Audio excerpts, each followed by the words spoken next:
Hi everyone, welcome back to the Deep Psychology Podcast. I'm your host, Ross Edwards, and this month, November, I know it's not November yet, but it just happened this way. This month, we're going to be focusing on the topic of relationships, and today, I just want to give you a sort of broad overview of what we're going to be talking about this month and some of the key insights that we're going to cover. Welcome to the Deep Psychology Podcast. I'm your host, Ross Edwards, author, coach, and podcaster. We cover deep insights into your psychology, helping you grow in psyche and spirit. Make sure to subscribe to Deep Psychology on Spotify or Apple to stay up to date. You can also visit the website deep-psychology.com, visited by tens of thousands of people every month for lots of free resources. If you want to go deeper with this work, you might like to do coaching with me, head to the website for more details. It's time for today's episode. So, as you'll have seen from the topic of this, the title of this episode, my basic view about relationships, intimate relationships, is that they are a furnace. So, that might seem like quite an extreme word. You know, what do I mean by the word furnace? Well, what I mean by that is that you kind of either sink or swim in a relationship, in an intimate relationship. It's intense in there, it's challenging. You're going to meet challenges together, both from the life you share together and also from your actual relationship with each other. It's intense, it's challenging, and it's not, just a walk in the park, one never-ending, love story as it's sold in the movies. It's really not like that. I think a furnace is really the best metaphor for that. It might sound a bit negative and a bit kind of dramatic to say they are a furnace, but what I really mean is that you're in there and it's hot in there and it's fiery, but there's an opportunity for transformation to happen. In a furnace, transformation happens. You get raw materials in, you heat them up, you shape them, you batter them around, and then out comes a finished product. You see, it's an opportunity for growth, and that's really how I want you to see the intimate relationship. When I say intimate relationship, what I'm really referring to is really an intimate partner that, a husband, a wife, a boyfriend, a girlfriend, long-term partner. That's really what I'm talking about. Although, listen, this can apply to close friendships, it can apply to close family relationships, brother and sister, but really the focus here is intimate relationships with a partner, whatever your sexual orientation is. So really, this month, we're just going to make a lot of things clear about relationships. For one thing, for example, that romantic infatuation doesn't last forever. Who knew? I mean, when we're growing up as children, we get a lot of our ideas about what intimate relationships are from culture, songs, films, novels, love stories, and this really is very disempowering, and it leaves you scrambling for something that doesn't really exist, and that might sound disappointing, but I'm just being very realistic with you. Romantic infatuation doesn't last forever. And certainly we're going to be talking a lot about that this month, because believing it does last forever is an enormous obstacle and a big trap. Another thing we're going to make clear is that you cannot have an objective view of your partner during romantic infatuation. And this is quite an in-depth point, but it's just something I see a lot in people, is that basically they're married. The reason they married someone, or the reason they got into a long-term relationship, was because of the person they knew during the romantic infatuation stage. And that person, first of all, doesn't really exist. And your interpretation of them is very, very skewed. You can't, and literally to the point that you cannot be objective about them. You overlook blind sides, their downsides, their blind spots. They don't show you their downsides during romantic infatuation. You explain things away, you idealize the other person, and all the rest of it. As I said, we're going to talk about romantic infatuation. We might even do a whole episode on it this month. Another thing we're going to make clear, and this is one of the big reasons why an intimate relationship is like a furnace, is that your long-term partner sees everything of you. They see, I don't want to go into too much detail in this episode, but they see the worst of you. They see the sort of mundane you, shall we say, the day-to-day you that isn't fireworks or tantrums. It's just kind of bland, just getting things done and living day to day. And then on the upside, they see the best of you in a way that other people don't, actually. They see the tough times that you go through in a way that other people don't. Even your close friends, often, they see the mundanity of you, when nothing's really happening. They see that. And they also see the best of you in a way that most people don't. Because even people we're close to, like family and friends, a lot of the time they're acting on projection. It really depends on their level of development, but a lot of the time they're acting on projection. They don't really see you. They see they really see 50% you, 50% their own mind projected onto you. So that's one of the reasons that a long-term partner is like being in a furnace, because they really see everything. A very raw, full representation of you, which is ultimately it's a very positive thing, but it can seem negative if you don't really interpret it in the right way. Another thing we're going to make clear over and over again is that your relationship together is the perfect reflection of your psychologies. So you can see the relationship as a joint mirror, and the sort of overall kind of unfolding of it as a joint mirror for each of you to look at together. And also you can see each one of you to be a mirror for the other. This is a very empowering point, but it can be scary because you want to blame, first of all, the other person, which we're going to talk about a lot this month. And you want to blame... You want to sort of rationalize things that, our relationship is this way because X, Y, and Z. It's normal for people to argue. It's normal for people to scream at each other. It's normal for people to whatever. And I'm not saying that there's not hard-worn grooves in the collective about how relationships work, but ultimately it is a reflection of your psychologies, and there's no getting away from that. And that principle right there is a very powerful one.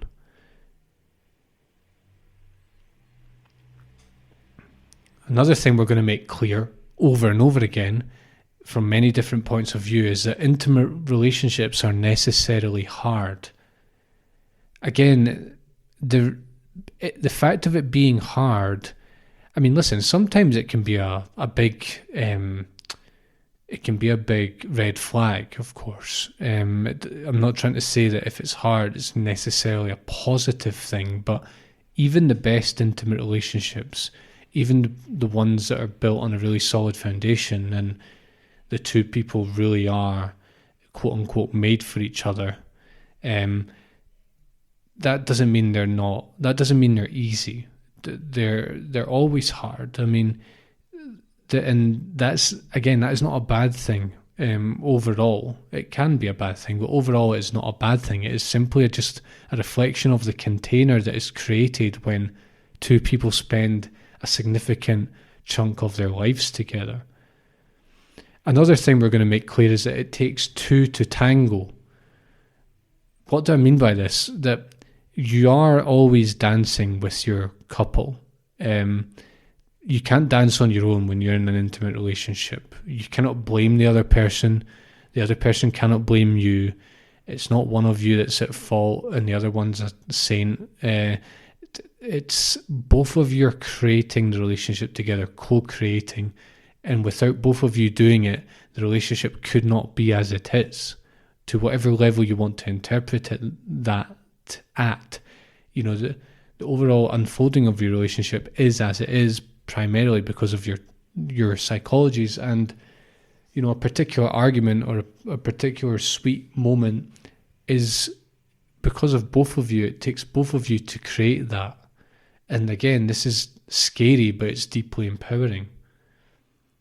What we're also going to do, apart from just making a lot of things clear, like a lot of fundamental principles behind relationships that perhaps you've never heard before, is we're going to empower you. So I've talked about it being a furnace, the intimate relationship, but because it's a furnace, it's the greatest opportunity you have for growth, and particularly in certain areas of development, like interpersonal communication and emotional awareness, for example. It's really the greatest opportunity you have for growth because you see the worst of yourself, you see the best of yourself, you see how you relate to the person that is closest to you, which is a very strong mirror for yourself, and so on and so on. There's so many reasons that we're going to cover over the course of the month. By extension, this is empowering because if you can master your intimate relationship to a high level, then I really think that you will master all interpersonal relationships. I mean, listen, I don't want to make any guarantees, but you are much better equipped than you would be otherwise, let me tell you, because it is the most challenging relationship we have, our intimate relationship, no doubt about it. And if you can master that, then all the other ones will fall into place, because really all the same dynamics are at play, just on a lesser extent in, say, family and friendship relationships and even professional relationships. We're also going to empower you because I'm going to make it very clear over and over again that your relationship shows you your shadow perfectly. If you want to understand what shadow is, please search for my episode earlier this year on shadow, episodes, I should say. But basically, it shows your unconscious mind perfectly. Listen, I'm not going to say you're going to see your entire shadow, but you will see a lot of it. Like a real sizable chunk of your shadow will be reflected in your most intimate relationship. And if you're into growing as a person, really growing as a person, this is going to be just gold for you if you can start to identify this and to work on it. And of course, we're going to speak about shadow, because without talking about shadow, we can't really talk about interpersonal or a close, intimate relationship. This is also empowering because I'm saying to you, it is your own creation. You are co-creating the relationship. You're not doomed to a miserable marriage. I'm not saying that if you're in a miserable marriage, you need to stay with the person, but even if you come to the conclusion you do not want to stay with them, you still have to recognize that it's a co-created, container or phenomenon that is happening. And you might just find that in realizing that, you can take a lot of action now to correct what has gone wrong. And make it into a really happy marriage, whereas before it would have been impossible. I look around me and at people that have been married for a very long time, and a lot of their problems are simply self-created. Like that's really the bottom line.